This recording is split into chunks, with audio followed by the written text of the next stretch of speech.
திமுக தோல்வி பயத்தில் பாளையங்கோட்டை எதிராக திரும்பிய எதிர்பாராத தீர்மானம். அதிமுகவுக்கு ஜாக்பாட், திணறும் திமுக. பாளையங்கோட்டை வேட்பாளராக தற்போதைய எம்எல்ஏ அப்துல் வகாப்பிற்கு மீண்டும் திமுக சீட் வழங்கக்கூடாது, அப்படி வழங்கினால் அவருக்கு வாக்களிக்க மாட்டோம் என மேலப்பாளையத்தை சேர்ந்த தவ்ஹீத் ஜமாத் கூட்டத்தில் முடிவு செய்யப்பட்டு உள்ளதாக தகவல் கசிந்து இருக்கின்றது. இதனால் பாளையங்கோட்டை திமுகவில் சலசலப்பு ஏற்பட்டு இருக்கின்றது. அதே வேளையில் இதுதான் சாக்கு என துல் வகாப்பிற்கு சீட் கொடுத்தால் பாளையங்கோட்டையில் அதிமுக ஈஸியாக வெற்றி பெற ஸ்கெட்ச் போட்டு இருக்காங்களாம்.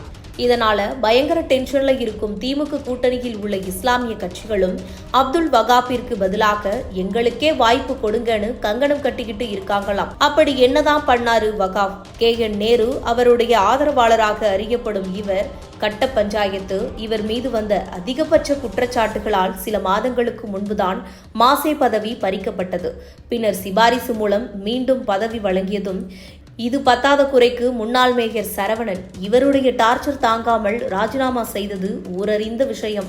அவ்வளவு ஏன், இப்ப இருக்கக்கூடிய மேயரும் இவருடன் ஒத்துப்போகாம முடியாமல் தவிக்கிறாராம். இந்த எம்எல்ஏ கலந்து கொள்ளும் எந்த நிகழ்ச்சியிலும் தற்போதைய மேயரும் கலந்து கொள்வதில்லை என்பதுதான் ஹைலைட்.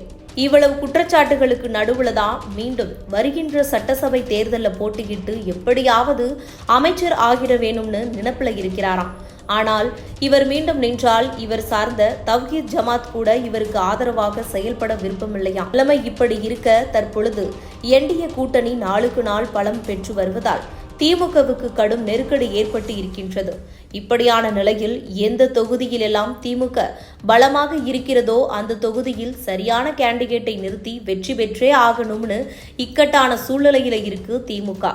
ஆக பாளையங்கோட்டை தொகுதியை மீண்டும் கைப்பற்றுமா அல்லது கண்டுகொள்ளாமல் விட்டுடுமா என்பது திமுகவின் தலைமைக்கே வெளிச்சம். இதன் காரணமாக துணை முதலமைச்சர் உதயநிதி ஸ்டாலின் அவர்களே பாளையங்கோட்டை தொகுதியில் போட்டியிட்டால் நன்றாக இருக்கும் என DMK இளைஞர் அணி உதயநிதியிடம் வேண்டுகோள் வைக்கிறாங்க. உண்மை என்னன்னா அப்துல் வகாப் மாசே என்பதால் நேரடியாக எதிர்க்கவும் முடியாமல் உதயநிதி வரைக்கும் சென்றிருக்கின்றது இந்த விவகாரம்.